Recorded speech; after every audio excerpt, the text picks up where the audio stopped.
So, Karan, we're 47 episodes in now. I sort of feel like this podcast is coming of age a little bit. What do you think? It sure is. We're getting out there a little bit. Today, our episode is movies that shaped our coming of age experiences.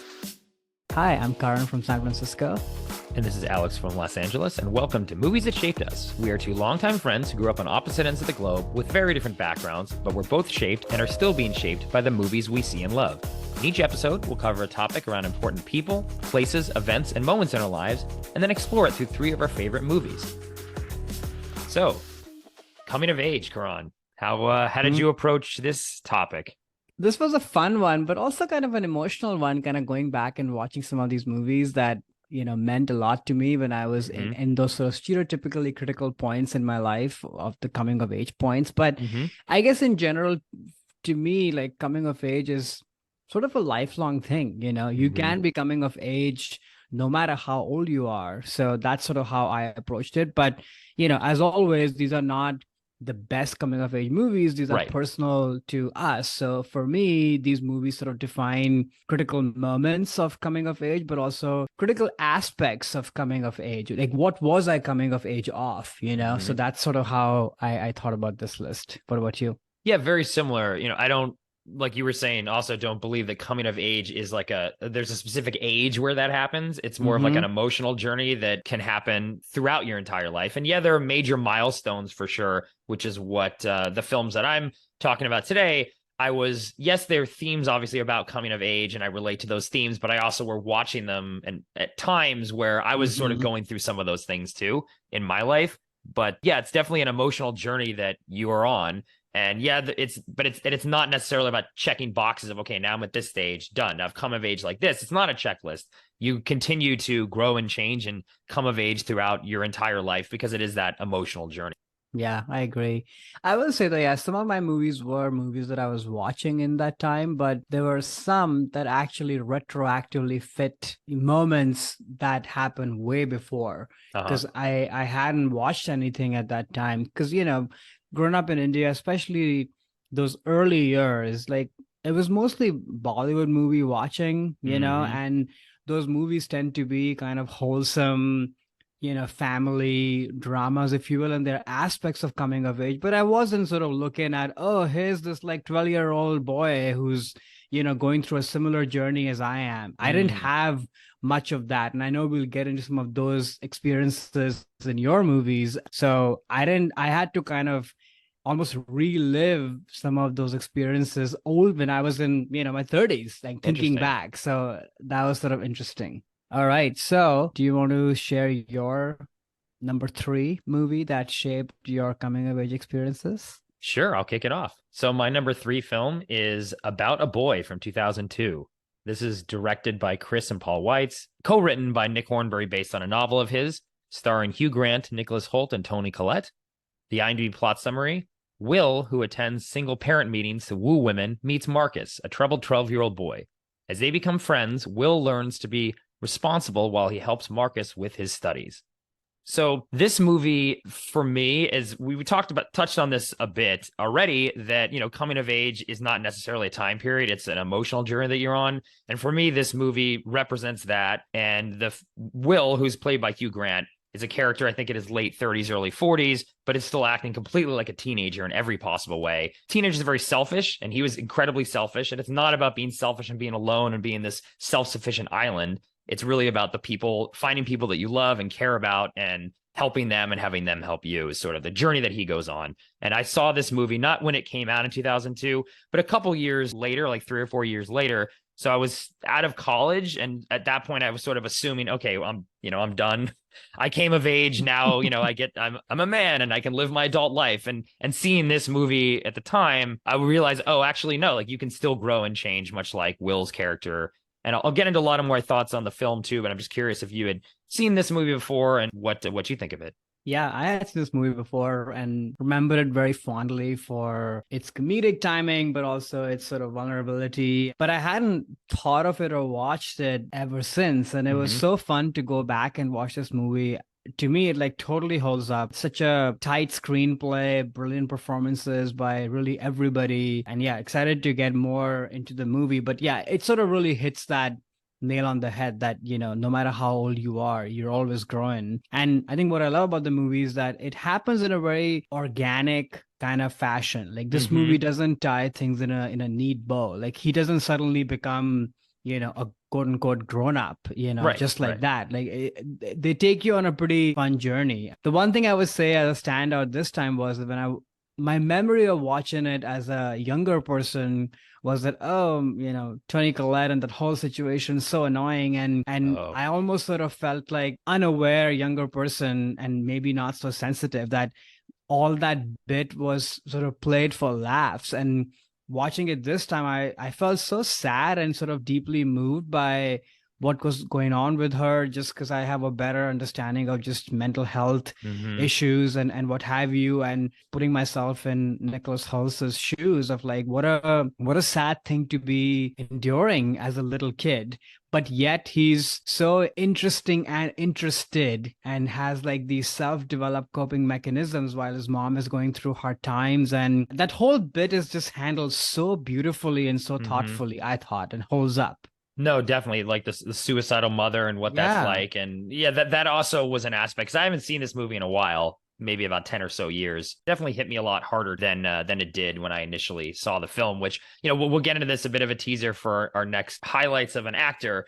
Where we will be talking about Hugh Grant. And Hmm. for me, we'll talk about it more then, but it was an actor I never liked, actually. He always annoyed the hell out of me. And it wasn't until this movie that I think he was Hmm. perfectly and captures what for me makes him interesting as an actor. And now I love this next phase that he's on now of his career. But I'd have actually avoided watching this movie for a while after it came out and only watched it because of Nick Hornby, who's the Hmm. novelist who this story was based on, also did the High Fidelity novel, which is one of my favorite movies too. So Hmm. that was sort of my way into this, watching it, when I was right after college.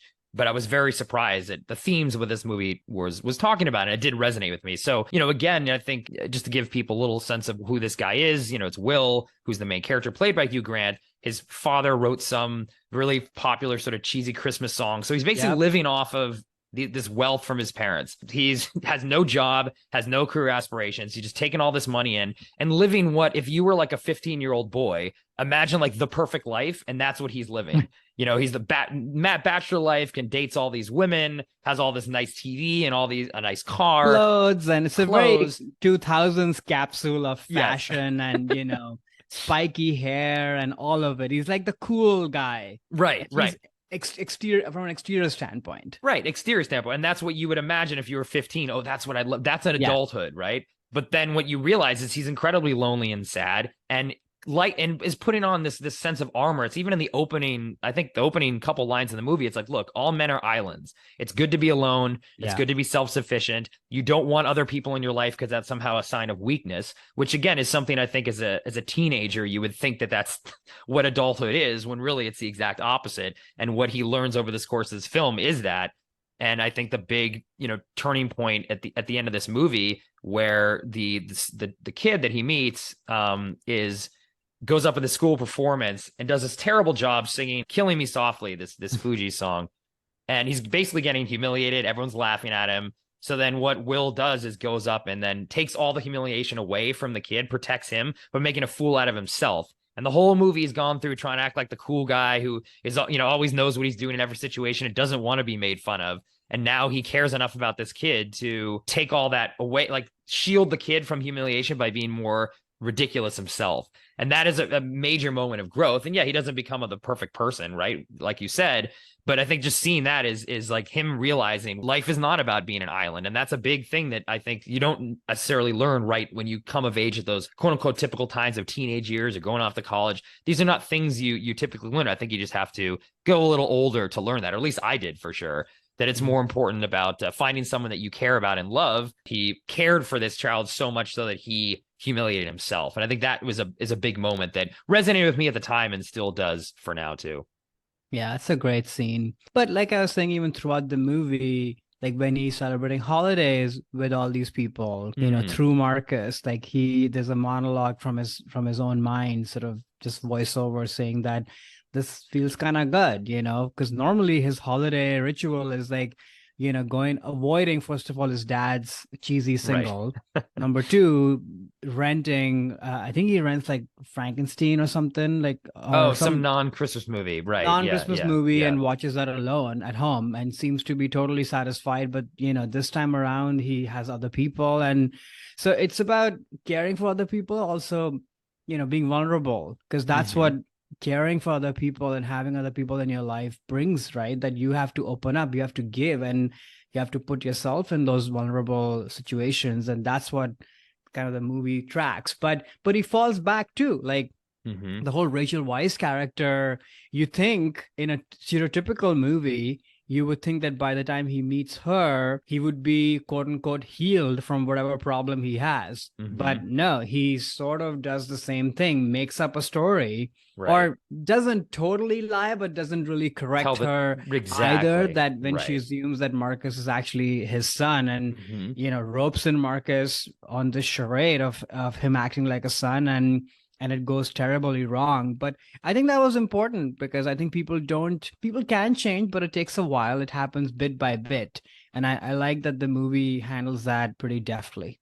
Me too. And I also like that in the film, and I'm assuming this is like the novel too, which I haven't read, they Mhm. don't set up a girl, whether it's Rachel Weisz or even Toni Collette, as the quote unquote prize that he gets at the end. Like he Right, doesn't become complete his arc by getting another woman in his life. Like he right. completes the arc through what he does for Marcus, and then it's And self growth himself. internally, right? It's Yeah. self growth and realizing that men should not be islands, actually, which I think actually he has at the very end of the movie he even comes back and says something like that, like life is not an island.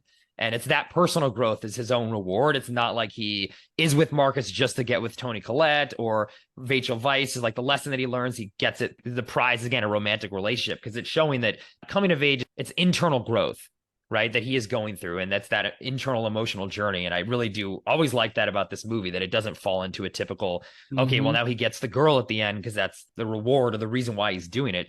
Yeah, exactly. And then on the performances, like you touched on this a little bit with Hugh. Yeah, I think this movie it's a pretty complicated performance, I think. And I was reading later, watching some making of videos, that Mm-hmm. Hugh Grant really kind of leaned into this and kind of pursued this project, was involved in the making of it, the writing Oh, of the interesting. screenplay, etc. Like he really wanted to get out of his sort of, kind of handsome but bumbling, kind of uppity sort of character that he'd played in so many movies, Notting Right. Hill and such, which I love him for all of those. But Well, we'll talk this about that was more in like, the next. I know exactly. Yeah. But this one is sort of up leveling, where there are Mm-hmm. those aspects. And if he were all smarmy, or just irritating and such, I don't think you would root for him. And that's Right. sort of what Hugh Grant's secret weapon has always been, that he can be an annoying person or a selfish person like he is in this movie, but you still root for him because he's charming. He's Right. That's what Hugh Grant is. He's like, a jar full of charm. Oh, I just made that up. That's quite nice, actually. But the person I was totally blown away by, and I remember, feeling really good about Nicholas Holt's performance even Mm-hmm. earlier when I watched this movie. But at this time around, I was like, this kid has such a hard thing to do. Like he has to be adorable but kind of annoying, but he's very intelligent and smart and Right. perceptive, but also very naive, and also very kind of, childlike and pure-hearted, because that's how he was raised by his mother. And he's kind of folksy, and there's so many layers that it just wouldn't work, I think, if this performance was not right, because it's sort of odd for a grown man and a child pairing to begin with, right? Right. So how do you sell that in a movie? It has to be sold by, yeah, this is kind of a precocious but cute, adorable child who just forces himself literally Right. on this man, essentially. Uh-huh. And you sort of kind of roll with it as an audience. Like anybody else or any other, if this performance was off even by a centimeter, the whole thing would be creepy and weird. Mm-hmm. And so there's so much lies in this performance, of course, the writing and the direction Sure. and such as well. But I was just blown away by Nicholas Holt, and it's so good to see what an amazing career he's had since. And then, yeah, Nick Hornby, a big fan of his. Like whatever he's written pretty much is amazing. But to me, just the way High Fidelity is to you, this is sort of his signature Oh, to you. Oh, that's cool. poker writing to me. I've always been a big fan of this movie. So it was really fun to go back and check it out. If you want To hear more about us talk about Hugh Grant next week, we'll be back for a Hugh Grant full episode. But in the meantime, let's move on to Karan's choices here. So, what do you got for us for number 3 for your film that shaped your coming of age experience? So my number 3 is this Bollywood movie called Dil Chahta Hai, 2001. The title Dil Chahta basically translates into what the heart wants, or what the heart desires, something like that. Directed by Farhan Akhtar, starring Amir Khan, Saif Ali Khan, Akshay Khanna, Dimple Kabadia, and a whole bunch of other people. A quick logline on the movie: three inseparable childhood friends are just out of college. Nothing comes between them until they each fall in love, and their wildly different approaches to relationships creates tension, which is pretty accurate, I would say. But I watched this movie with my college buddies when this movie came out. So we were that's sort cool. of, yeah, those guys, it was basically. yeah, basically, yeah, we were in the prime age for when this movie came out. And I'll get into why this movie matters, not just to people of that age group, but kind of redefined Bollywood movie making and was such a huge wave in terms of, storytelling and fashion and sort of showing contemporary modern India, modern relationships, the music, the styling. Like, movies didn't look like this over there before this movie. And then everything changed right after. Wow. And, people were wanting to go out and wear clothes, and, all of that sort of started to happen as a result of this movie. So it was a huge cultural phenomenon. But on a personal level, yeah, this movie sort of represents that critical time when you're graduating and all you know is school, your friends, and home life and parents and such. Then suddenly you have to sort of grow up and figure out, who are you? What do you want? And how do these relationships that you've been in with friends mature or not mature? And it's sort of a pretty critical, nerve-wracking time. And I definitely went through that with my friends, kind of graduating school and then undergrad, actually. And then obviously, leaving the country, that changed everything, right? In terms of friendships and relationships. And so it's about friendships and relationships, but also, like we've been saying with coming of age, it always comes back to your own emotional journey and your own growth of what do you value? How do you see yourself in your life? So yeah, that's what this movie stands. I assume you had not watched or heard about this movie before. You assume correct. I had not heard of or seen this. So it'd be interesting, actually. I'd love to hear more as you get into it about before or after in terms of Bollywood films. I always find it fascinating when there's like that one film that'll come out and sort of change not only the game when it comes to how movies are made, but the culture too. It sounds like it did both. So that's pretty cool. Yeah, I thought it was okay. It's actually, I wish I'd known about the cultural impact before I'd seen it. I might have looked at it through that lens of like, there wasn't anything like this at the time in terms of what it was showing. Because now that you're saying this, I can even see how, okay, in terms of what the different topics that they're talking about and there's some heightened reality, but it's also pretty grounded, honestly, of a lot of the things that they're kind of going through. And I definitely could relate a lot to the, when you go off to school and you have these friends, and then what happens? Are you still going to be as close? You're all going off in different lives. How do your lives, do they come back together? How do they come back together? How are you still relating to friends when, one of the characters moves off to Australia and isn't around anymore with either of his friends? Like, how do you stay close? I also went off to, left Boston and come to California, not as far away as like Sydney was from India, but still, like I kind of knew what that was like. So I definitely could relate to a lot of things that were going on. I just wasn't as engaged in the story as the film went on. Yeah, I'd love to hear more about how this film was like. What was it like? What were the movies like before, or how this impacted the culture? I think you kind of touched on that, which is the heightened reality, but yet keeping it grounded. Because I think movies before this were, primarily escapes, and they were heightened realities. You could identify with certain aspects, but nothing sort of, straight at you like this, unless it was quote unquote an art film, something that was kind of low budget and kind of made outside of the Bollywood studio system, if you will. Otherwise, movies were meant to be escapes and for as many people as possible, right? Versus this is one of those movies where, yeah, it is heightened reality. There are, dance numbers and it's melodramatic and everything, but then it's also, fairly grounded, and people are, dealing with real themes. So that was one big one. The second big one, I think, was just speaking to this new generation, because this is the internet generation, if you will. Hmm. So, and by then, economically, India had opened its borders for foreign investment and such. So there was a lot of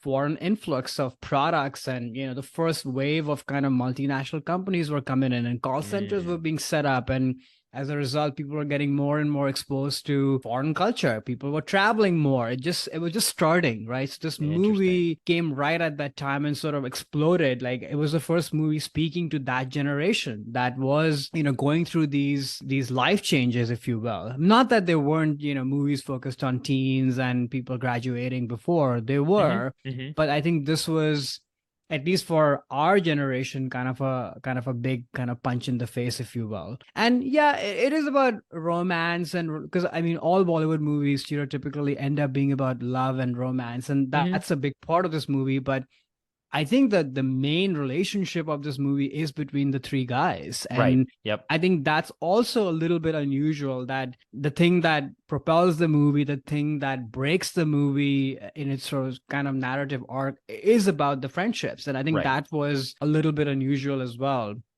And then performance wise, so Amir Khan, who goes to Australia, he Mm. was the biggest star, one of the big stars. He still is, I would say. And I kind of equate him a little bit to the Tom Hanks Okay. kind of persona. He started in these kind of, you know, teen movies and fun movies, and kind of was a jokester of sorts, but then kind of turned into this really deep actor. And at this point, he's probably the one sort of methody actor, if you will, if that's even Oh, a okay. thing.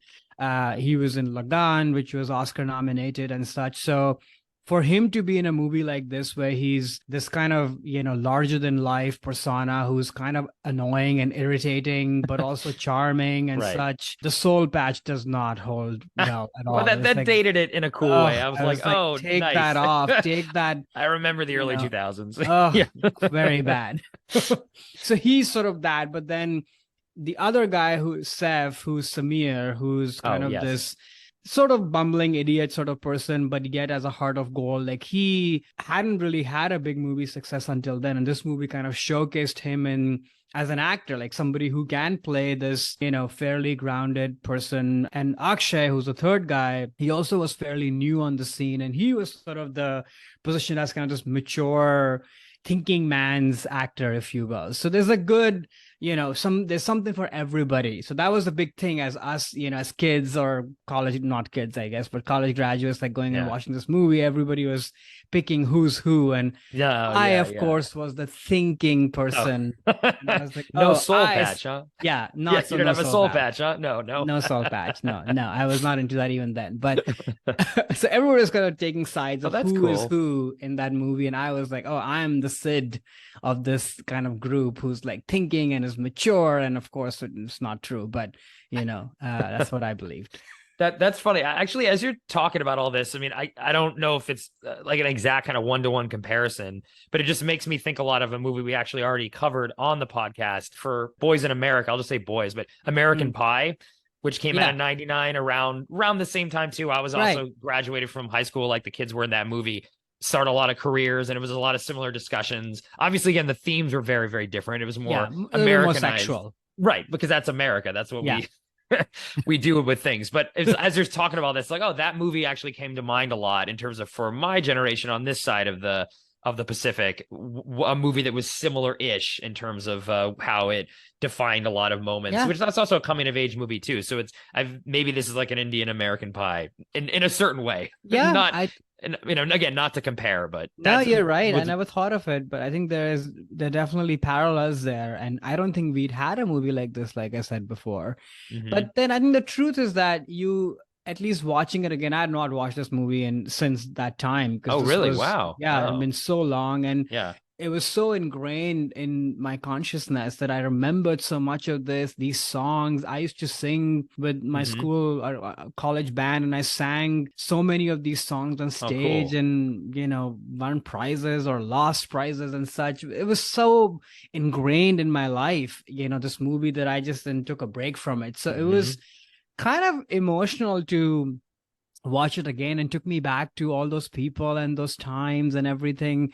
The movie, of course, it doesn't hold up, obviously, because of where Cool. we're all at. It's of very much of that time. It's Oh, right. I see what you're saying. it drags quite a bit and such, but there's still some things, maybe because I have such a personal connection with it, and I'm sure Sure. people listening to this also do, that you can't help, like some of those jokes really land on you. They're still evergreen in my mind, like what Samir says when they're at celebrating Akshay's older woman friend's Oh, birthday thing, where he says that, we'll go to eat cake anywhere. That's a very kind of, cultural zeitgeist line that still, I think, holds up.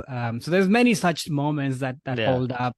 And then I think what I discovered watching the movie this time was that there's a little bit of all of those three in most of us, coming Hmm. of age at that time, or I guess maybe any time, which is that there's a rambunctious side of you that has to grow up and take, ownership of your actions and be responsible. Hmm. There's sort of this romantic idealistic person who's just falling for whatever. You have to grow up and think about, well, what does being in a relationship and actually loving somebody mean? And Hmm. then the third one, which is that, yeah, you kind of intellectual but very deeply emotional, but you're also kind of lost. You can't just go to some like remote art community and just live there. I mean, I guess you can, but it, there are consequences. Like you can't Right. just be a loner isolated person and be okay with loving somebody, and whether or not they love you back or no. Like there's a Hmm. lot that comes with it. So I think there's a little bit of everybody, all of those three guys in us. So I think that struck me, and I think movie does a very good job of, I think, of detailing those journeys that those three people have, and what does that mean for their friendships. Yeah, definitely three key archetypes. And another thing you were mentioning there too, which is around consequences, and that was a big theme that I got from this film too, which is that all these, when they were kids or in the beginning of the movie, they sort of were not thinking about consequence of any of the decisions they Hmm. were making. And one of the things that, as I've come of age, you learn that every action you have has consequences, negative or positive. And unlike when you're a kid, who if you make a mess or make a mistake, there's someone to help you clean it up, or maybe your parents will come in and help solve the problem for you. But when you're an adult, you have to deal with the consequences of your own actions, and no one else to do it for you. And I was sort of tracking these three characters through this film and realizing that as they went and learned that you can't go back and redo things you did. All you have to do is pick up the pieces and move forward. And what does that mean? I think each one of them was learned that lesson in different ways based on the decisions that they made throughout the film. No, totally. And especially Akash, Amir's character. Like, he's Oh actually yeah, quite rude and mean to his friends he throughout is. Yeah. at their expense. And he finally apologizes to even Samir, not just Sid, because there Hmm. he totally bungles things up. But he has this recognition later that, yeah, like you said, you can't just, walk through life without any consequences, Right, right. And they all learn especially that the by the people end. that you love, Of apparently. course, right, exactly, right, right. I think that's something that he doesn't realize in the No. beginning of the film, and then he takes him a long time to really realize. He has to go through life and then realizing, oh, actually, I made this mistake, and part of that is going back and apologizing and trying to. That shows his love, I think, that Yeah. he puts the effort into trying to patch that up instead of just walking away. The other thing that kind of I'd forgotten about this movie was, so the girl who's always fawning over Akash, who's Oh kind of yeah. positioned as this kind of, irritating, annoying person. I totally forgotten that she has a scene in Goa at the beach with Sid's character, where Sid asks her that, why are you after him? You're beautiful, you're smart, you're intelligent, you can make your own choices. And she's sort of like, well, I want him, and why won't he want me back? I'd forgotten that moment. And I think this is where what you said up front, like there are sort of stereotypical melodramatic heightened reality things, but then they're also kind of grounded real things. I think that's Hmm. what makes this movie pretty special. Also, I have to mention that this is the guy who directed it, who ended up becoming an actor in his own right. Hmm. Is a very good actor for an actor. It's his first movie directing anything, which is Oh wow. kind of amazing. I mean, of course, everybody in this movie comes from a film family, including the people who made it, because that's just how things are. But he Hmm. does come from a very talented family of. His father is a well-renowned writer. Stepmother is a well-renowned actress and such. So he has a lot of great pedigree behind him. But But that was the other thing, like, to your question of why this movie hit so hard. It was young people. Like the guy who Mm. directs it is probably younger or the same age as the three leads, Oh, wow. It's Wow. like a young guy directing this movie. His producer is also like a young buddy of his, and it's just young people making something, with of course a For lot young of people. Yeah. backing behind them from Sure, their sure, sure. families. But yeah, But that does mean something. I mean, I can imagine it's like that extra textual meaning behind it. yeah, It's like this is a film that speaks to us, our exactly. generation, by our generation, not Yeah, for us. It's by us, for us, instead of just for us. exactly. I could see that Exactly. definitely resonating a lot and understanding why this was such a cultural phenomenon. I guess I should have read the Wikipedia page before I saw this movie to understand that, because I just kind of went in seeing it. But now that I hear everything that you're saying, I can look back and see that how different that this movie must have felt Oh at the yeah, time. exactly. And then personally, watching at that time, there are all these questions that, oh, what's going to happen to me? Like, am I going to be the one who moves abroad and is Mm. totally lonely and is going to be, and life is going to suck? Or am I the one who will meet their person of their dreams? Or am I the one who will make something out of a hobby or a deep rooted passion that I Mm-hmm. have? Like, that's what the movie did, at least for me. And then what does that mean for my friendships? Are they all going Mm. to stay or no? I'm sure most people watching this movie at that time had similar kind of questions about life, and so it hit us at the exact right time. No, it sounds like it. Like you were of the right age for Yeah, this movie to hit when it hit, and you were that generation that it spoke to. yeah, yeah. All right, should we move on to your next? Sure. So my number two film that shaped my view of coming of age is Empire of the Sun from 1987, directed by Steven Spielberg, starring Christian Bale, John Malkovich, Miranda Richardson, and Joe Pantoliano. The plot summary: a young English boy struggles to survive under Japanese occupation of China during World War II.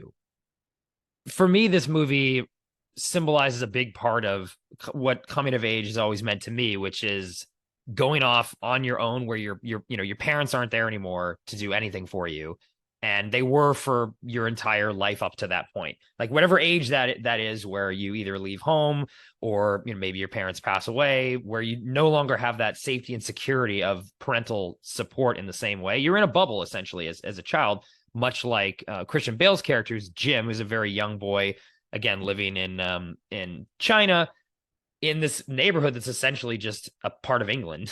It looks like England because Yep. the British colonizers basically created their own version of England. And then after the Japanese invade, he loses all of that, loses his parents, and has to survive on his own. And it always struck me, even when I saw this in high school, that moment was going to come where like you were going to go off on your own and that bubble was going to be burst. And that's sort of like the main theme of the film that resonated for me before I actually did go off on my own. But I was always thinking like, oh wow, this is going to happen at some point, and kind of what that would be like for me. So I'm curious if you've seen this film, and then we can get kind of more into it. What are your thoughts on it?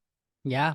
I had not seen this movie. There are a few Spielberg movies. I put War Horse in the same bucket that I still Mm. haven't seen. Mm-hmm. So, from like a big Spielberg fan, as we shared on this podcast, it was fun to kind of finally put a check mark against this movie. But yeah, those themes that you're talking about, the movie, does a great job at that. But I have to say that I wasn't a big fan of the movie at large. And I think a lot of that has to do with, I hate to, blame it on a child, because Christian Bale is just a child. I didn't like his Oh performance. really? You didn't? No, and or maybe just the characterization. Like, of course, it's a Spielberg, epic movie, so all the other departments are, shining fully, the production design and the cinematography and all of it. But there's something about this central character that maybe I need to watch it again. I just couldn't fully wrap my head around this kid. Just the way maybe he's very self-guided, I suppose, but he's sort of, I don't know. I was confused by his characterization, I think. And some of it has to do with the performance as well, perhaps. But, is he struggling? Is he not? Is he happy to be on his own or not? Or is he sad? Like, there's just so much of that I just felt was kind of unclear to me. But it's a Spielberg movie, so you still, appreciate and enjoy it. Yeah, this is his version of like a David Lean film. Like Right. Lean's one of his big influences, and actually, I think at one point he was supposed to make the film. and then Oh, that would make and then it sense. kind of fell apart on financing, and then Spielberg kind of picked it up, and Lean was like, okay, cool, like you can do this. Hmm. But I mean, maybe it's because I related to his character when I Yeah, first and saw the you watched film. it at that time. Exactly. I watched it Yeah. as a kid. I also was in a, all boys private school with, dressed, and we had like a dress code like he did in the beginning of the film. So Mm, to me, it was like, oh, I can kind of relate to this kid in that sense. The movie is a lot of a metaphor about, again, growing up where all of a sudden that bubble's just gone. His parents he gets separated from them, and for a while has to fend for himself, which he doesn't really know how to do. And then he finds people that he thinks are surrogate parents, like John mm-hmm. Malkovich is a sort of an American, I don't know what you really like, war opportunist who's around. Right. And he thinks, oh, great, this could be my new like older brother or my father figure. But then quickly, Jim finds out that John Malkovich will, get rid of him at any moment and take advantage of another kid and use him for his schemes. And he doesn't really like Christian Bale. It's not like parents who will stay around through thick and thin. And that is something too that, once you leave the nest, so to speak, that you Right. do have to realize like the world is not all about you, which is what your parents kind of can create for you, that sense that everything is fine. Yeah, everything's fine. You're going to be fine. But that's not necessarily the case. And I always saw this as okay, well, again, when I saw it for the first time, I was like, okay, well, this is going to happen at some point. I'm going to have to learn how to do this. And even looking back on this, so seeing this film, it's not like the best Spielberg film. I do think it's middling. Mm-hmm. It wasn't a big hit even at the time. I would not put it in his top 10 or 15 films. Mm-hmm. But it's still, every time I go back and do see it again, it does put me back in that mindset of remembering what it felt like to kind of Mm. go off on your own and leave that bubble. I grew up in a suburb with, so I definitely was a suburban bubble I was in for sure. And think this movie does a good job using war as a metaphor, which again is all about loss of innocence too, which is another, I Mm-hmm. think, theme of the film, and something that is going to happen at some point in your life when you leave the nest. And I think they do a good job of weaving those themes in there. And Christian Bale for me works, but again, that's maybe because I saw it, when I was younger and I wasn't paying too close of attention to his performance. And it's something I think he does. He's not like the best child actor I've ever seen, but I think he definitely can hold the attention of the audience, and Yeah, he carries definitely. the film. He has to. He's He has in to carry the almost every film. Yeah. scene. Yeah, it's just about him and his journey. Yeah, and it could just be, and I hate to say this because Spielberg is such a master director in general, but also a master director for kids. Like some of Mm-hmm. my all-time favorite kid performances, E.T. and Right. such, and to go to Fanning and such, they're all AI. Spielberg Yeah. directed. Mm-hmm. I don't know, there's something about the screaming and the yelling and sort of a lot of like capital A acting Mm. that Christian Bale does in this movie is sort of what just didn't land super well on me. But which is, I don't know, maybe that's what the movie and the script demanded, because all of the other kid performances that we've seen from in Spielberg films, they're fairly, I guess, in a grounded, contained world. Well, I Mm. guess not so much Dakota Fanning, because War of the Worlds is also pretty epic and Yeah. Right. out Right. there, Mm-hmm. but the ET performances are all very locked in, Mm-hmm. in this very small world. But there's something about this performance.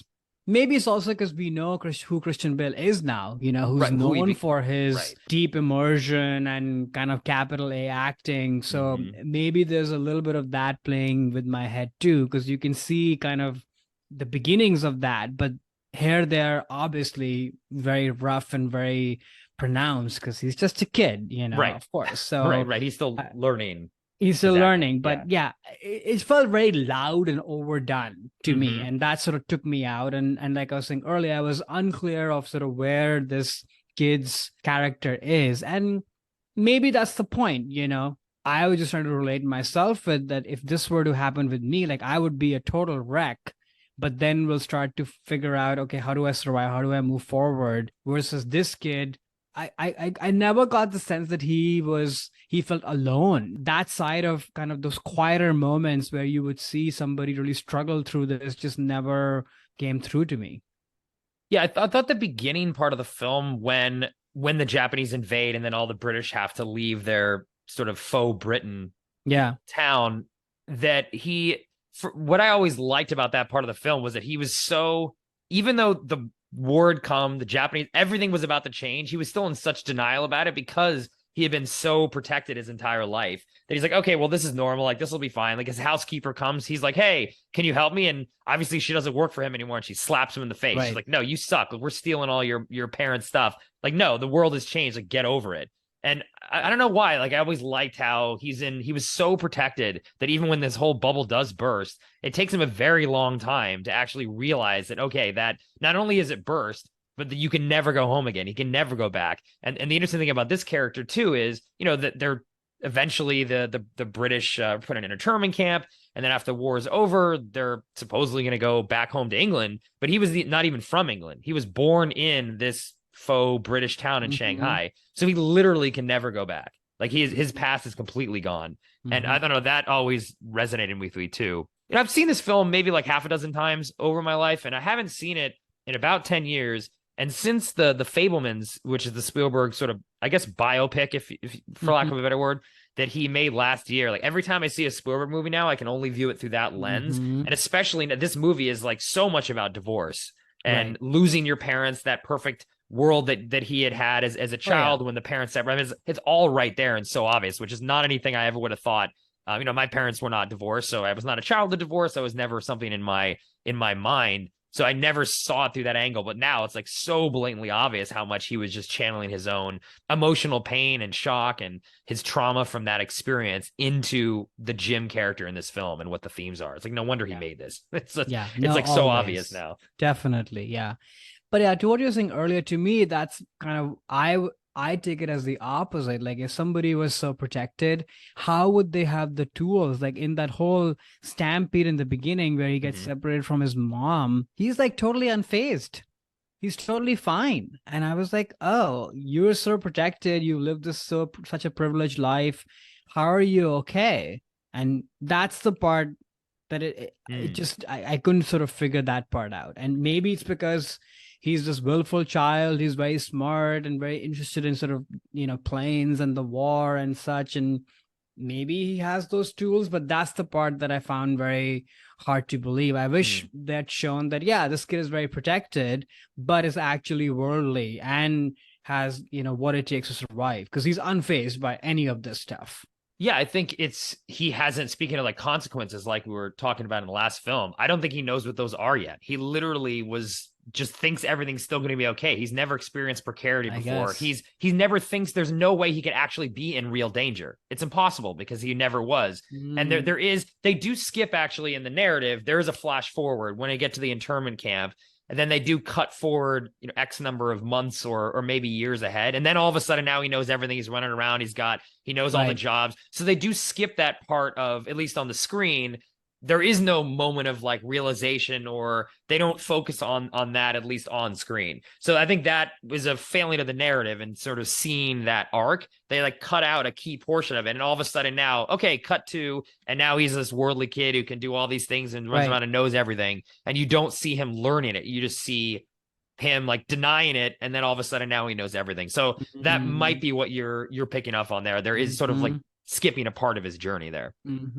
Yeah, I think that nails it exactly. Yeah, and then when you don't have that, then I Mm-hmm. think the narrative and also all the, like I was saying, Spielberg departments, at full display, it sort of felt like they're not serving the story, if you will, because Mm-hmm. they almost are better than the actual story. That's sort of how the movie felt, and maybe that's why it's sort of in that middle order, I suppose. Yeah, I mean, it didn't do well at the box office. I think now it's been looked back upon with a little bit of more of a critical. I mean, Right. I've always enjoyed it, and I've seen it during my Spielberg class in college. I got to see it on the big screen, and it definitely, Mm, you can see the lean influence a lot more when you see it in a yeah. theater than on TV. I will not defend this movie super, like, I won't go to the mat for it, but it still, for me, really represents a lot of what coming of age was Yeah. like for me, and especially anticipating what I felt it was going to be like, because I had Yeah. seen this when I was like 15 or Oh, 15, perfect 16, age. something Yeah, like the that. teams are very strong. There's no question about that. Yeah. Okay, so let's move on to your number two. What is your number two film, Kron? All right. So my number two movie that shaped our coming of age experiences is An Education from 2009, directed by Lone Scherfig, starring Carey Mulligan, Peter Skarsgård, Alfred Molina. Quick logline from IMDb. a coming of age story about a teenage girl in 1960s suburban London and how her life changes with the arrival of a playboy nearly twice her age. So, like I was alluding to a little bit in the intro, I did not watch this movie when I was a teenager Hmm.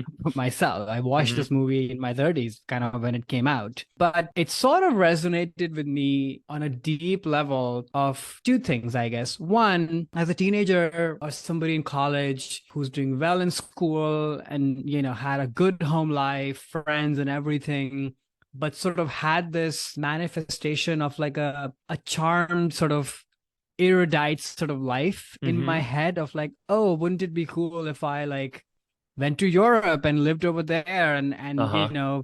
went to museums and had friends who are kind of cultured and in the art world and things like that. And it's because it's sort of the opposite, like this movie, like my parents were, I think, kind of very globally minded, and we watched movies from all over the world and had my mom made food from different parts of the world. So I Hmm. had a taste of all of that, which made me want it even more. So it wasn't like I was deprived. It was more like I was wanting, more of that. So I think this movie resonated with me on that level of, because Carrie Mulligan's character, like she's an A student, she's been groomed to go to Oxford, and Hmm. her home life is a little bit different, I would say, than mine for sure. Like her parents are not really at the same level as she is, versus she has sort of this, side life in her head about being French and going to Paris and things and such. So that's sort of one big theme of this that resonated with me. And the second one is not specifically romantically, but other people who entered my life during college days who were charmers, but Hmm. I don't think they had their head and their heart in the right place. And I Mm. think,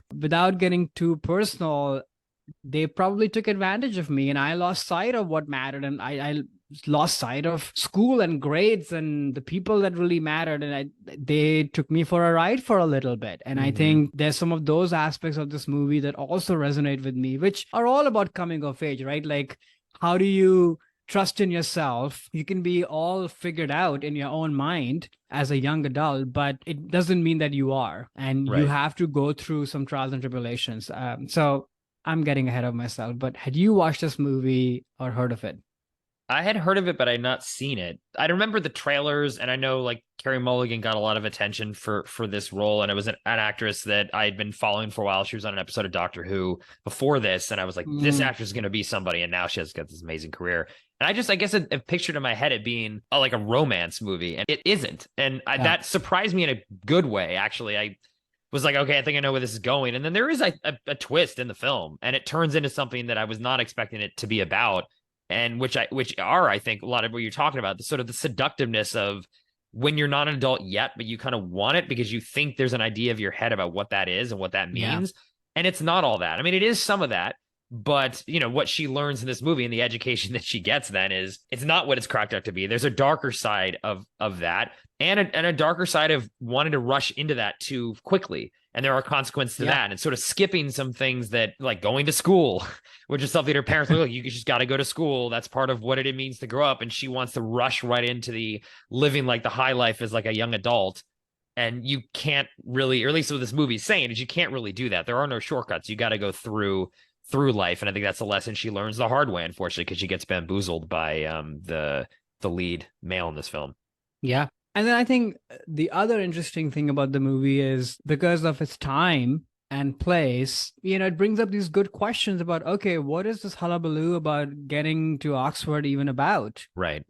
And Carey Mulligan says at some point that I've had the best months of my life going to amazing restaurants, watching musicians, looking at great art, all of Mm-hmm. it. And all you're telling me is like go to Oxford. And then after that, what am I supposed to do? Because the options and opportunities for women at that time were fewer and far in Right. between. And all the female idols that she has in her life, which are her teacher and the headmistress played by Emma Thompson, Mm-hmm. to her, they seem kind of limited in their life. And she feels like she's having a much better time. But again, to your point, life is much bigger. It's not just about going to museums and having a rich cultured life, though that can be a part of it, but Sure. Right. it's also about being self-sustained and feeling confidence and fulfillment in what you do, because it's a great scene when Carey Mulligan visits her teacher's home and she's like, oh, your place is so nice, and Mm-hmm. it's an independent apartment where she does the things, the teacher does the thing that she loves and enjoys and Right. seems to have peace, and she's not going to parties. Maybe she is if she Mm-hmm. wants to, but Mm-hmm. yeah. So I think the movie has lots of different shades to it, and it's not hammered on your head. It's sort of, it's very light and organic. Same with the parents too. Like for the Yeah. first half of the movie, you kind of look at the parents from her eyes because it's from her point of view, who seem to be kind of grating on her, and the mom is sort of checked out of sort of typical housewife, and Mm-hmm. the father is all about, penny pinching, but is very, very keen on her going to Oxford, but Mm-hmm. not for any big reason other than just this is your ticket to getting married, Right. perhaps, Right. at Right. some point. But then later on, as Carey Mulligan kind of goes through this whole episode with Peter Skarsgård's character, who, by the way, also seduces the parents equally. Yes. Yes. He's a uh con. Yeah, he's a con artist. I he's a mean, con man, yeah, he exactly, and totally very is. good Yeah. at it. He's literally a Mm-hmm. con man, Right. actually. Actually, that's right. um Yeah. Yeah. but then you see the parents in a totally different light, that they are supportive of her. Actually, they want her to land on her own feet, and it's not just about getting a ticket to getting married. There's more to it. So yeah, I guess what I'm saying is that everybody's presented in different lights, and it's not what meets the eye. Just like the movie, you thought Yeah. might be something else, and it ended up being something else. Yeah, I mean, even as I was watching it, you think again with the parents, okay, they're overprotective, Alfred controlling, they're just telling her what to do, and you're like, screw them. Like, yeah, you should go Hmm. off and do what you want, like live this free life, and you're seeing, like you said, these other women that are they don't look they look trapped in these lives. Yeah. And then I was not expecting the movie to sort of like flip that all on its head. By the end, you're like, oh, actually, the parents, and especially when she goes back to them and sort of realizes what has been going on, they don't punish her. They give her the support in her own failure. That they were good enough parents to let her take an action, have a mistake, and then support her in that mistake instead of Hmm. blaming her or saying, "Oh, you can't go off with this guy. We're putting our foot down." Like, no, actually, they started off as parents. I'm like, these parents are like too controlling. I don't think they're doing a good job. And by the end of the movie, I'm like, wow, Alfred Molina, like, what an amazing dad, and what Yeah. you were able to do to give Carrie Mulligan that support in all these different ways. And actually putting her needs first. You think he's Yeah. not doing that in the beginning, but then when she expresses desires, he lets her pursue them, even though they end up blowing up in her face and being giant mistakes. But he's there to support her. And I thought that was just very surprising, unexpected. Like the first 20 minutes, I'm like, I think I know what this entire movie is. And then by the end of the movie, I was like, wow, like this went off in totally different directions. And it makes you think about everything that's kind of, going on in the film. I mean, other than I think Skarsgård is just like a bad guy. I don't think they Hmm. give him a lot of sympathy, which you shouldn't, I think, in No. this movie. Though I do find it fascinating. There's two characters that are his friends. They're also, Right. I think they're a married couple that Yep. are that is friends that she ends up joining their friend circle and they kind of pal around. And at the end of the film, there's a great scene where she goes back to them and said, "You knew this was happening. You knew he was married. You knew what he was doing, and you still didn't say anything to me." And they're like, well, that's not my place. Like we're still Yeah. having a good time. Like that's up to you. Like, if you're doing this, you're doing this. We're not going to judge you or get upset by it. And I thought that also is a lot of the grayness of the adult world too. It's not Hmm. super simple of like right and wrong and good. You're supposed to do this. You're supposed to do this. And maybe you're supposed to, but you Right. don't usually do it. There's other reasons why you might be like, look, if he wants to keep bringing these young women around, who are we to kind of say to him he can't, or to not be friends with her? I mean, I think they were genuinely friends to her and trying to like, give her the life that she thought she wanted. But I thought that was just a very powerful scene that added some new layers even to those characters, which you're sort of suspicious of Yeah. in throughout the film. Exactly. And when you do find out what's going on, like then you can trace back that Dominic Cooper has these looks and Mm-hmm. questions throughout the movie, Right. which they mean a lot more because they know what's been Right. going on. And then I have to say, Rosamund Pike as sort of the dim-witted, beautiful blonde friend is Yeah. just She's amazing in very this good movie. in this role. So Yeah. good. Like Yeah. just saying, communicating so much with very little about who Mm-hmm. this person is, that on the face of it you can write her off that, oh, she's just in there for the parties and the money and the beautiful dresses, but there's actually a sadness to her too. Mm-hmm. And she knows actually what her place is, and she's probably had this internal conversation that, okay, I do want this life, so this is what I'm going to do in order to have that Right. life. You Right. could argue she's trapped, or maybe it's a choice. Again, it's Yeah. great. Right. Totally. Totally. And that's why I think that in the beginning of the film or the first two acts, when she is very friendly with Carrie Mulligan and inviting her into this world and being very, very nice to her Hmm. too, she knows it. Well, Carrie Mulligan wants this clearly. I mean, yeah, she doesn't know that there's an adulterer who's involved in this, Right. but instead of trying to tell her no, you can't have this, she's letting her in. And I think that Yeah. is whether it's right or wrong, it's something I think that's very realistically believable as an act that this type of character would do. So yeah, all in all, I think the movie is not only a great coming of age in terms of showing the fact that you might think adulthood is one thing, because you do. When you're a teenager, you imagine Right. all these things, oh, this is perfect, and all this stuff, much like we were talking about with About a Boy. Hugh Grant's life, you would assume if you're a 15-year-old boy, that's the life that you would want. But it's actually not what you want, actually. And saying that with Carrie Mulligan, imagines, oh, she wants to go to all these nice parties and just be, Hmm. flit around in this upper class life. And actually, you don't really necessarily want that, or it's not what's cracked up to be. I think that's more of the lesson of Yeah, this or if film. you do, there's more to life. And I think there's a Right. great monologue at the very end when she's at Oxford. She's just barking around with like another guy who's her age. Hmm. And she sort of is like, I feel wiser. And when this guy that she's presumably dating sort of talks about, oh, I'll take you to Paris, that she sort of kind of acts that I've never been there. I'm excited. So it's almost like she's reclaimed her innocence, but at the same time, there is some wisdom behind Yes. that, yeah, you can have these experiences, but you still also have to earn, your life, and you have to go through the path, like you said. So, Exactly.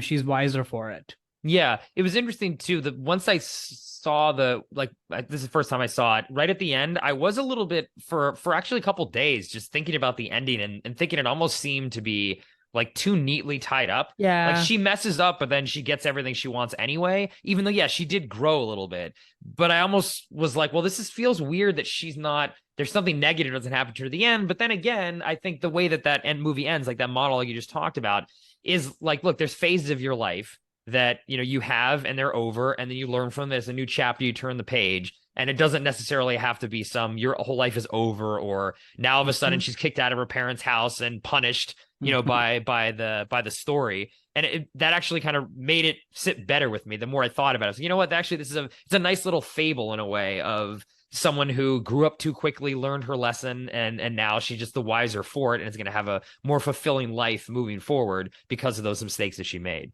But Yeah. definitely when it first ended, I'm like, this feels like not earned to me. It didn't sit well with me. And then as I thought about it more, I was like, okay, actually, I like this. It adds like sort of an innocence to the film in a way, that Yeah. I thought was really great. Like this movie, I thought was fantastic. Yeah. Thanks for putting it on the list, or I'm glad you did, I should say, because it, yeah, definitely fits the themes. Also, just a great film that I'm glad I saw. I'm so happy you liked it. Yeah, on that part, to me, like that is true to life, at least my life. Because when I had these moments of, being seduced by people and Hmm. maybe not caring about school and such, my parents were the same way. They supported me through it. And then I came out of it and it was a new chapter. And guess what?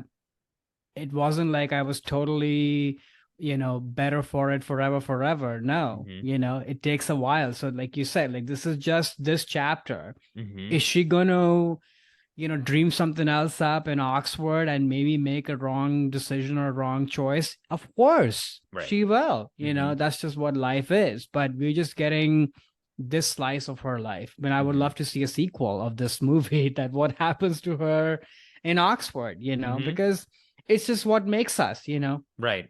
Some No. people will always want a little bit more, like a little star out there that they want to go and chase. And that comes with a lot of wonderment and adventure, but it also comes with some learning.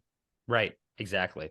Yeah, no, I totally agree. I also want to call out because I like when this kind of thing happens, but the screenplay was written by Nick Hornby. Now it was not his original book, Yep. but I always find it interesting when artists end up on our list more than once, whether they're actors or especially when it's writers. It's very interesting. So I just liked that that was a happenstance that About a Boy co-written screenplay by him, but the based on his book, and now this is one of his screenplays. I think it's also based on a book or a short story that he didn't write, but I Right. believe it's not a wholesome original work. But interesting that he shows up twice on this list for That's us. awesome. Yeah, I think Hornby has coming of age down. because High Hmm. Fidelity also Right. is a coming of age movie. Yeah. Oh, yeah, exactly. A Yeah, more stunted, sort of a stunted adulthood kind of thing, much exactly. like a Bad Boy. And in a way, this is kind of the opposite. Instead of a stunted adulthood, it's someone going into adulthood too quickly. And they Exactly. actually should have been holding back versus the characters in High Fidelity and About a Boy. They needed some growing up still to do, even though they were older. So it's interesting that he Exactly. can do both. That's pretty cool. He can do both. And that's the I was gonna say a marker of a great movie to your point that all the characters are so well fleshed out. Like I would watch a movie about Alfred Molina Oh and yeah. his marriage. I would watch a movie Hmm. about Dominic Cooper and Rosamund Pike in Oh their yeah. life because they are stunted adults in their own way. Like they Yes. are your Yes. typical Nick Hornby characters, kind of Hmm. stuck in their own lives, but still having a good time, seemingly. So good. I'm so glad you like this Yeah. movie. It's a great film. If listeners have not seen this, definitely check it out. All right. So that was An Education. What is your next movie that shaped your coming of age Yeah, experiences? so the next for me is my number one. So my number Yeah. one film that shaped my coming of age experience is Tarzan, the Disney animated film from 1999. This is directed by Chris Buck and Kevin Lima, starring the voices of Tony Goldwyn, Minnie Driver, Brian Blessed, Glenn Close, and Rosie O'Donnell. The plot summary: a man raised by gorillas must decide where he belongs when he discovers he is a human. Much like the title implies, and the summary is an adaptation, obviously, of Edgar Rice Burroughs' Tarzan stories, Disney's version of this. So this is a movie, came out in 99, saw it in theaters. I think this is the last sort of masterpiece of the 90s Disney animation, in my view. Saw it going into my senior year of high school, and it really resonated with me a lot of the themes in this film around what it means to come of age, what Tarzan was dealing with in this film at various points. Something that I was also feeling a lot around that time where, you are really trying to figure out who you are, the path that you want to be on versus expectations that other people might have of you. And you have to find your place in that world, which is a lot of the things that Tarzan has to Mhm. do in this version of the story. So I have a lot more to say on this, but I'm just curious what your experience is with this film. Yeah, I'd never watched this movie. I'd heard of it, as kind of the final movie and that in that Disney Renaissance period of being amazing. And yeah, it totally lived up to that. Like this movie is from on an animation level is just beautiful Stunning. and Yeah. incredibly done.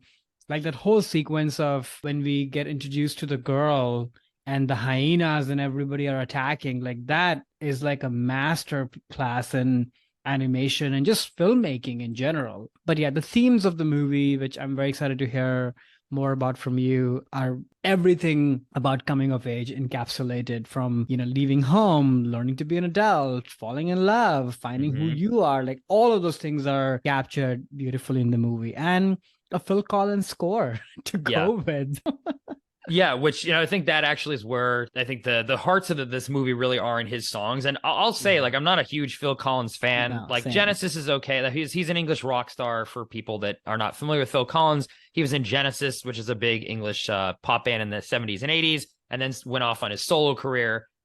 So I wasn't excited for Phil Collins to kind of come in here and do a Disney film, but I will say these are some of my favorite songs in any Disney film, and Mm, two of the song sequences, the Son of Man sequence where it mm, shows him kind of growing up and turning him from kid Tarzan to adult Tarzan, and beautiful. then the Strangers Like Me song as well, where he's sort of the humans come and he's learning all about the world, and it's really captures very well that feeling of the quest for knowledge and learning new things that you have as a child, where all you want to do is keep learning more and more and more, because that is a way that I think that is part of coming of age, like learning more about the world. And also that also touches, that song too speaks about him falling in love for the first time with Jane. And the beauty and how they handle the music in this film is the characters don't sing. It's Phil Collins singing, and he's either an omnipotent narrator, like in Son of Man, sort of describing what Tarzan is going through, or in Strangers Like Me, he's singing as if he was Tarzan's inner monologue. And for Mm, me, for some reason, it hits a lot more this version of a musical where the characters are not singing. mm, It feels a lot more emotional to me than because there is that a little bit of like a distance on the right. characters, and then it feels like this is another character sort of coming in and talking about the themes and what the characters are thinking. It moves me a lot more, along with a lot of the lyrics of what these songs really do talk about, how these are all, especially during the Son of Man sequence, that is about you having to go out there on your own to learn these things. Like no one's really going to teach you. You're going out on your own, and that's how you're going to discover who you are. Someone can't do that for you, even though in the film, Kerchak, who's the gorilla, his basically adopted father, has expectations for him of like who, okay, you're not an ape, right? You're a human, and I'm always going to kind of keep a distance from you there. Or if you have to then be take over the ape tribe, and you're just one of the apes, which is not necessarily something Tarzan wants to do. He's unsure. And one of my favorite sequences of that song as well is at the end when he's struggling throughout the movie to be a gorilla, and slowly in that song he's finding things that only he can do as a human. Right. He's building a shelter for his mom. He's discovering tools, like all these things that make him an individual and make him Tarzan and not just one of the other gorillas, and stand out in a positive way. Because a lot of things is when you're a kid, you want to fit in. I definitely felt that a lot too. Like you don't want to be the different kid. You want to be the kid who fits in with everyone else. And Tarzan struggles with that in this film because he can't fit in. He's not one of the gorillas. Right. But then when you realize is you're not supposed to fit in. I mean, you want to fit in, right? You want to be part of a society, but it's who you are as an individual. What makes you different is actually your strengths. And in that sequence, I think he learns that. And then the final part of that sequence, there's the gorilla tribe sort of walking on the jungle floor. And all of a sudden, Kerchak, who's like his father figure who never wants to give him the time of day, he sort of looks up and there's a shadow that shoots across the gorillas. And it's Tarzan who can go further and faster than the gorillas because he discovered how to swing on vines. And then there's this fantastic, you mentioned the animation. They developed this new technology called deep canvas, where it's almost like there's the camera can move through the 2D art in a way that they'd invented for this film. And then Tarzan just like surfing through the vines and through the trees. It's so amazing. But again, he's like surpassing the father because he discovered something only he can do, which is a lot about what it means to grow up. Yeah, it's pretty magical. And I think the other piece of this is like a lot of coming of age is about kind of leaving home and, like you said, becoming your own person. And we've touched that theme across our movies. I think this movie also touches upon building a stronger relationship with your home as well. All of the moments in the early part of the movie between Tarzan and the mother, the gorilla, they're so moving and tender, the way she looks at him and the way she protects him and stands up against even her own husband, the gorilla. Like all of that is also so incredible. And it sort of reaffirms that, at least in my experience, your coming of age and becoming your own person will only be richer if you come from, if you're lucky enough, I suppose, to come from a home that gives you that kind of love and that kind of support, which he has, and the two might seem opposite, that you're sort of becoming your own person and you're leaving home. But the truth is that can only happen if you were supported and loved, at least in my experience, I think. And I think the movie really captures that. No, it definitely does. There's even some lines in that song I was just talking about around you're finding your place among the people that you love. Yeah. And that's what'll, even though you have to take the actions, it's having that support system is what helps you find who you are. And I think you're hitting something too about, him finding his home in the jungle. I mean, a difference that, not that I've read the original Tarzan series of books, but in the original series, Tarzan does leave and goes back to England. And that is a lot of, the author was a big, racist guy. So there's a lot of horrible themes in the original books about Englishmen versus natives and all these things like that, which Disney obviously strips out. But what I love about this version of Tarzan is society is saying, you got to go back to England. He realizes his parents are humans, puts on the suit, is going back and deciding, my place is actually somewhere else because this is what my genetics are, what people saying. I need to go back to England. I'm an Englishman. But then at the end, he realizes, no, my home is in the jungle. And I need to lead this gorilla tribe. That's who I am. And he decides to stay, which is, I think, even more powerful than what the original story had with him leaving. And the fact that then Jane and her father also decide to join him too shows again that like they love Tarzan, and it's not about what, again, society sort of tells them they have to do. Like Tarzan goes off and he could have making all these choices, but he chooses to stay with his real family and the people that actually do love him, which are the gorillas and his mom. Yeah. And that's a whole other level of the movie, I think, of just, like they say, like home is where love is and home is where the heart is. It sounds kind of corny, but I think it's quite true that you don't have to be necessarily with the people who look like you, who grew up with you or what have you. We are living in a complicated time where, on one hand, it's all about inclusivity, but on the other hand, it's also not, because you're Right. supposed to shut everybody else out and only just be with your own tribe, if you will. Right, And right. that can be true for sure. But I think, Hmm. in my mind, you always have to look deeper and understand about, okay, what are you actually made of? And that support and love can come from anywhere. And you got to be open to that. And I think this movie captures that, and the story captures that. Yeah, definitely made of not only from like a genetic level, but like who raised like the Yeah, gorillas who were raised it. That is his culture. That is what he exactly. it actually is at home there, even though he thinks he's not. In the whole first half of the movie, he's feels out of place. And it's not only once he discovers who he actually is and how he can help his own community by the knowledge and the fact that he's a human. So there's things that he can do that they can't.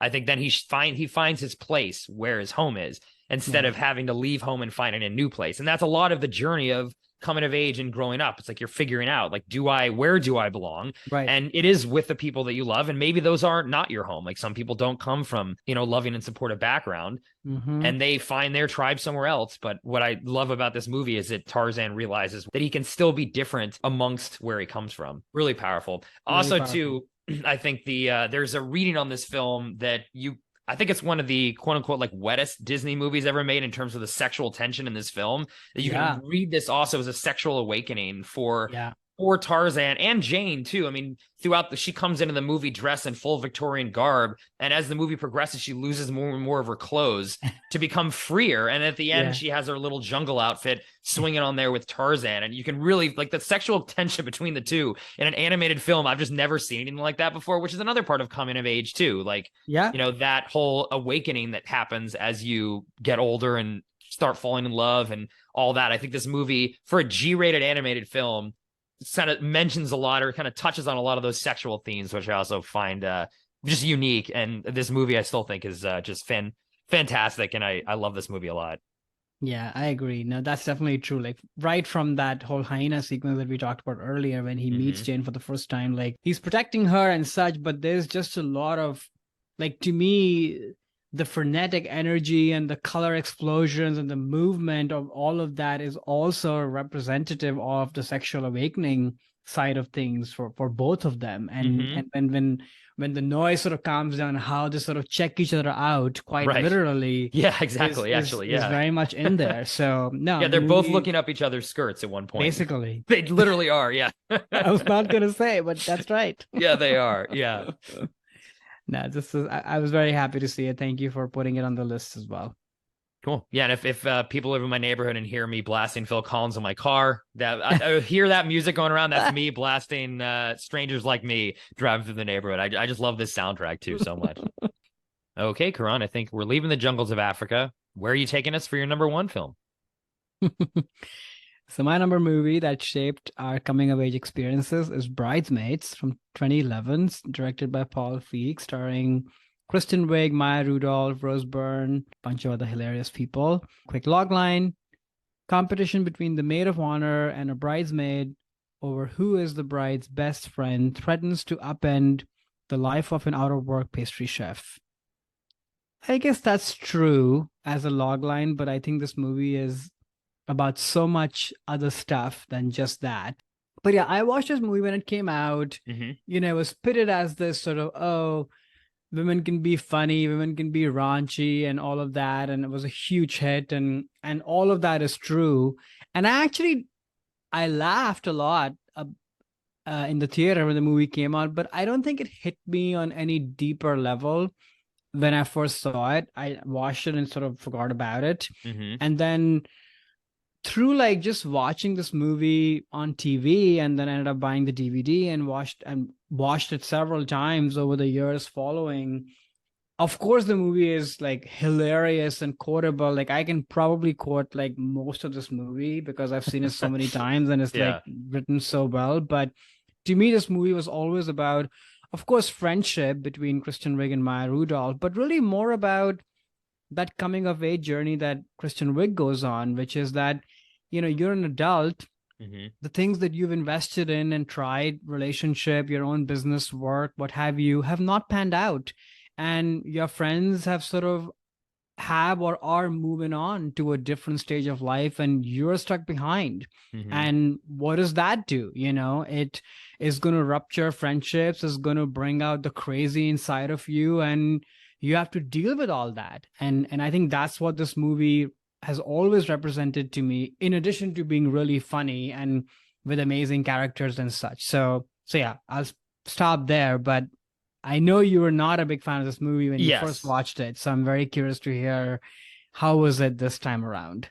Yeah, so I had seen the movie like you were saying when it came out in theaters and kind of like I mean I detested it. I didn't find it funny really. It sort of was kind of funny, but I just really disliked that Kristen Wiig's character so much because she does such just awful unforgivable things. It was like a hard watch to me Mm, just when I saw it. Even though yeah, obviously yeah, it was a big hit. So I never had thought about coming back to it. So this is the first time I've seen it since I saw it in the theater opening weekend. And I will say the issues that I have with the movie and with her character are definitely still there, and especially the scene in the end of the second act where she goes to the bridal shower is still just one mhm, of the hardest scenes in a movie for me to watch because of the way that she's acting. But I will say the first act of the movie, where it is just basically before all the themes that you're talking about really start kind of coming into play, the first half of the movie or act of the movie, where it is just more of just a high concept comedy, did work a lot more for me this time. I was like, okay, this is a light, fun romp with great comedians in the movie and a lot of funny bits going on. But when it still takes that turn, was hard to stomach. And then what bothered me the most this time, which is it also bothered me a little bit the first time, but it was more stark because I did kind of enjoy the first act this time around, is that I don't think she needs to be punished in a very, very severe way as a character. And I really don't like how this movie ends. I mean, talk about consequences. She's literally like has zero, and everyone at the end of the movie starts apologizing to her for what she did to them. And I think that she did unforgivable acts that in another movie, because you're right, all these themes that you touched on, I want to dig more into them because they definitely are all there and relatable too, in terms of that stage in your life where your friends are starting to kind of go their own ways. And you can start to have, comparisons, or you look back in your life and then you look at, where their lives are at. And those things are very much part of coming of age for sure. It's, if the whole movie was more like that, and maybe the first act wasn't there, where it's like this is more of like a serious dark comedy than a laugh out loud raunchy comedy, then all of a sudden it turns into some like very, very serious movie, and then the end is a ending of like a romantic comedy. It's like the tone issue, which honestly I'm not a Paul mm. Feig fan at all, and the issue I have with him is typically like the tone just seems off to me in how in the comedies that he directs. And I think even though he didn't write this one, I think this is Kristen Wiig wrote this, Right. right? It's still, that is the issue for me, like the tone. And again, that one scene, I think jail time, 20, 30 year sentence she deserves for that. I mean, and those people should never talk to her ever again. There's a scene, just to remind the audience, if you've seen the film, where she goes to Maya Rudolph's like bridal shower and basically just ruins the entire thing just because she's so bitter and upset. And Maya Rudolph didn't do anything to her. I think she's sort of innocent in this, honestly.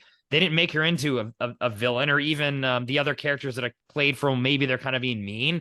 I'm like, whatever, like it's your problem. Like she has a bad life, Kristen Wiig, and is a jerk because of it, and then her life gets worse.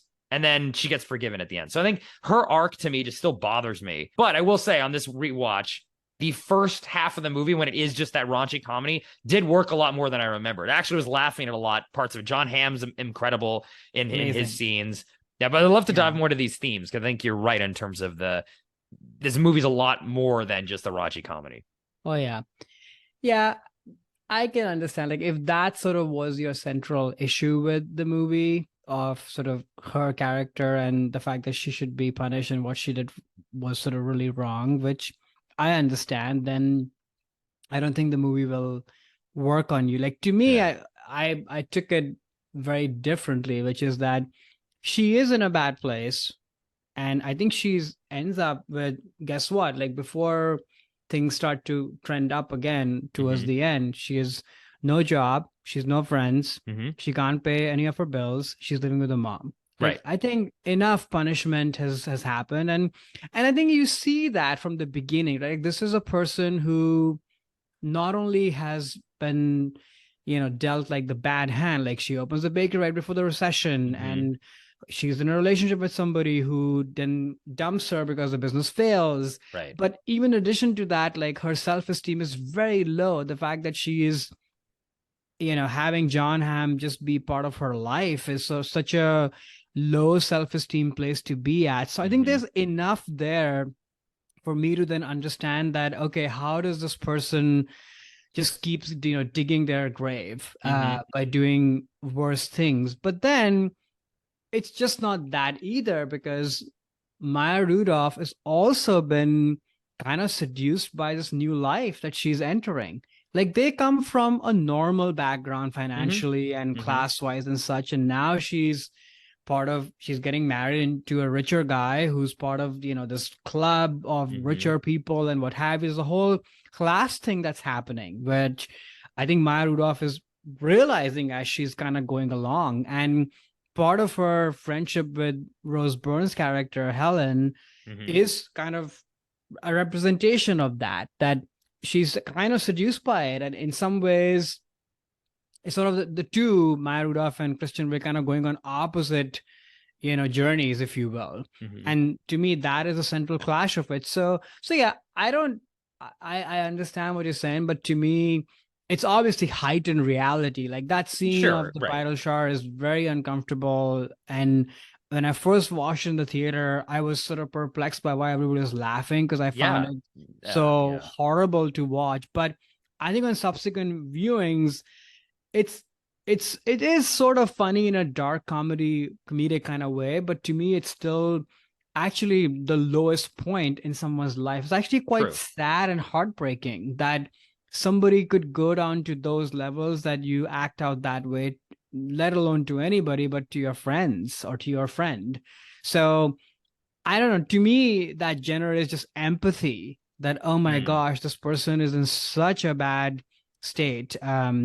And I don't think Maya Rudolph is entirely blameless either. Like, I think she's seduced by this whole thing and kind of goes off on this journey with her rich friend, like, who she barely knows. Hmm. It's sort of betrayal a little bit, that, oh, you just met this person, and just because they're fancy and rich and they can organize everything, that you'll just do this. And the whole uh buying of the wedding dress and or the bridesmaids dresses, famous sort of, laugh Oh, out right. loud Right. Right. scene. Like, sure, it happens, but it's not Kristen Wiig's fault per se, right? Like, sure, she Oh, picked a bad yeah. restaurant, but Right. that could have happened anywhere. But then after that, for Maya Rudolph to basically cut her off and say that, you know what, you're demoted from being a bridesmaid because Helen is just better at doing all of this stuff. So, that's how it's going to be. Like, that's not something you do to your friends. Like, you have a conversation with them. But yeah, without, so all I'm saying is that both people are going through their own journeys. But Hmm. from a thematic standpoint, like, yeah, to me this movie really is quite touching, because this has happened to all of us in some form or the other. Like, I remember when, people around me were getting married and having children and what have you, and I'm not on any of that. I wasn't on any of that plane at that time, and I was like, Hmm. what's going to happen? Like, I don't think I didn't, explode a giant cookie and act all crazy. Right. That's what Right. happens at the bridal shower. But I was not my best self. I definitely said some things which I regret for sure, where I was like, oh, I have to compete with a child now. Like, screw the child. Used to spend time talking to me. I want my time. Like, I have said those things. Hmm. I should be slapped for, but I have said those things, and I had to deal with some of this. So, people do and say ugly things when they're going through shit. Yeah. No, and I guess I just have no empathy for Kristen Wiig's character in this movie. I just Yeah. can't. I just can't get there because of how she treats the people that she supposedly loves. Her best friend, she would to ruin her best friend's like day like that. I mean, I know I'm really hung up on this one scene, I know. but to be so selfish. It's an incredibly selfish act, that digging yourself out of that in terms of what the story would have to do to allow me as an audience member to forgive her and be like okay with her coming back into the wedding, and at the end of the movie they have a little dance number at the end. I just don't find that part earned at all, and it stood out for me even more this time because I knew it was coming. Like the first time I saw the movie, I was so blindsided by that one scene that I just like, it colored the rest of the film for me. Now this time I could watch the first act and be like, yeah, okay, there's some funny performances in here. Like I can see why people laugh at this.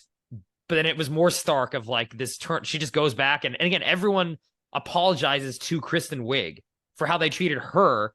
And she never then, she should be the one groveling back to them. I mean, I'm glad I saw it again just so that I have it went up in my mind in terms of I don't detest the film as much as I used to, but I still just can't get over that character of who Kristen Wiig is in this. Just so selfish and such a little child, and doesn't get her comeuppance. It's fine if, or not comeuppance, the wrong one, earned, character, like earned ending. The ending didn't feel earned to me because you're right. She does get put through the ringer when she moves back in with her mom, and that's definitely deserved. She gets punished there, but I just wanted her to apologize in a bigger way to Maya Rudolph, I guess. Yeah, but I hear you. But at the same time, this is what lifelong friendship is also about. You do, and I can't say this, and I'm not stereotyping this, but I know other girls and women in my friend circle who've had like these lifelong friendships with other girls, and they've been through thick and thin, and we see a little bit of glimpses of that in the early parts of the movie when they're at brunch and eating, and the way Maya Rudolph sort of tells her that you're a catch and any guy would be psyched to be with you, and we don't need dental work and all of that. It's such a great moment, that whole brunch scene. And you really see that these people, they've known each other their entire life, so that's where the forgiveness comes from.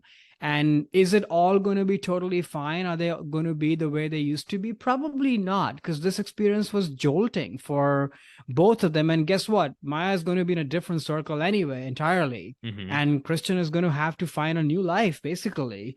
So it's not going to be the same. And there is something about the way Maya then takes off, after the wedding in the car. There's just a look between the two of them.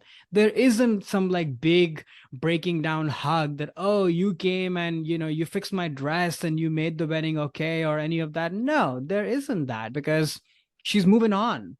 And Christian also is sort of moving on a little bit. So to me, I get like it feels a little bit more of a celebration than it is, but I think there's more nuance there, at least in my mind. I see. Yeah. Maybe just the line she walked off of or walked over that I would never have let her in my wedding if I was Maya Rudolph, and take years to patch that up, no matter how long that friend, like that to me was just like you don't do that. You don't do that. But I'm, I guess, more forgiving in that way, I guess so. I would be okay. I mean, it's just a bridal shower, whatever. Ultimately, what matters to me is, are you okay? Am I okay? It's just a party. That's how I think about it. Yeah. But I'm glad that I made you watch this movie again. I never would have. Yeah, in my life, I thought I wasn't going to ever see it again. So yeah, again, it went up in my mind. Like I said, it's no longer like a 0-star movie for me. So. And if you're around Alex, do not punch his giant cookie. That's right. Yes. Forgive you. That's the lesson of this episode. That's of this episode.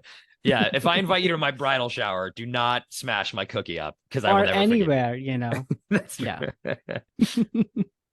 Let's talk about any films that didn't make it. I know you said it was a big episode. I have a lot of films on my list. Like, what were the ones that you had on yours? Yeah, so quite a few that we've covered in the past, or I've covered in the past on the podcast. So Brooklyn, Lady Bird, Wake Up Sid, but then also Everybody Wants Some. Like I really wanted a Richard Linklater movie, but it just fell off because these other movies that I ended up picking just have meant a little bit more to me, and I came to Linklater movies a little bit late in life. So, and also Billy Elliot. Oh, Billy Elliot, that's a fun movie. Yeah. I had a couple Spider-Man films, the original Sam Raimi Spider-Man, and then Into the Spider-Verse, High Fidelity, which we already talked about, Crossroads, which we already talked about, The Fabelmans, Dead Poet Society, which we already talked about. Right. And then Eighth Grade and 13, which are two teen movies that I really Love like. eighth grade. Me too. Eighth Grade. I almost put on the list. Honestly, that was the Me one that too. was I actually hard for me forgot about not. that as an honorable mention. Yeah, if And folks haven't Fablemans I seen Eighth didn't because Grade. it was in my top three, so we talked about it Oh, very recently. we did. But Yeah. that is sort of like a perfect coming of age movie in my mind. Okay, so we already talked about next week. We'll be back for exploration on Hugh Grant. And then after that, Karan, what do we have coming up after the Hugh Grant episode? What are we tackling next? Yeah, so we're talking about sort of coming of age and going into work. So we're going to talk about movies that shaped our work ethic. We hope you enjoyed this discussion and it brought up memories of coming of age from childhood or now or whenever. As always, we're available on all podcast platforms, including YouTube, where you can find our reviews for each of our movies that we cover. Please rate and review us and don't forget to subscribe, as all of this really helps listeners find us. See you all soon. Goodbye. Help me, I'm poor.